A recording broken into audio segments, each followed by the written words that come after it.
नदिया जिले के रानाघाट नगर पालिका ने शहर के स्वास्थ्य सेवाओं में क्रांतिकारी कदम उठाया है। पालिका और शहरी विकास कार्यालय के अनुदान से वार्ड नंबर 5, 14, 15 और 19 में 4 नए स्वास्थ्य केंद्र बनाए गए, जिनकी कुल लागत 1 करोड़ रुपए से अधिक है।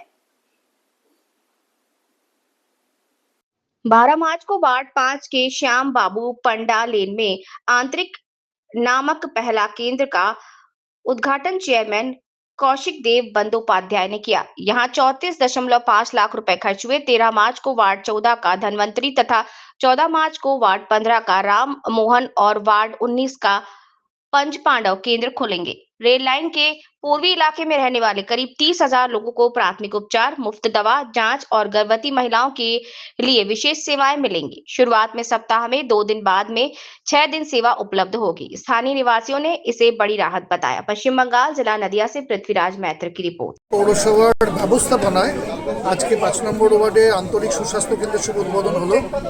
আমাদের এর ফান্ডিং করেছেন রাজ্য সরকারের মাননীয় মুখ্যমন্ত্রী মমতা বন্দ্যোপাধ্যায়, তার প্রধান উদ্যোক্তা এবং পৌর ও নগর উন্নয়ন দপ্তর।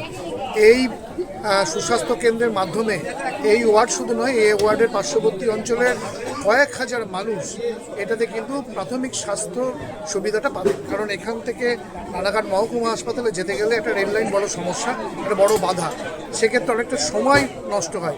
সেক্ষেত্রে আমাদের এই সুস্বাস্থ্য কেন্দ্রটা কিন্তু সেক্ষেত্রে প্রাথমিক চিকিৎসা দানের ক্ষেত্রে অনেকখানি সুরাহা দেবে এবং এখানে বাচ্চাদের ইমিউনাইজেশনগুলো হবে, গর্ভবতী মাদের যে প্রাথমিক চিকিৎসার ব্যবস্থা সেগুলো হবে, বিনা পয়সায় ওষুধের ব্যবস্থা থাকবে। এছাড়া এখান থেকে যদি কারোর রক্তের পরীক্ষার প্রয়োজন হয় সেগুলো আমাদের ইউপিএসসি 2 বা ইউপিএসসি 1 যেটা আছে, পূর্বপাড়ে পশ্চিমপাড়ে একটা করেছে, সেখান থেকে বিনামূল্যে আল্ট্রাসোনোগ্রাফি বা রক্তের বিভিন্ন পরীক্ষা, ওষুধ বিনামূল্যে এই পরিষেবা।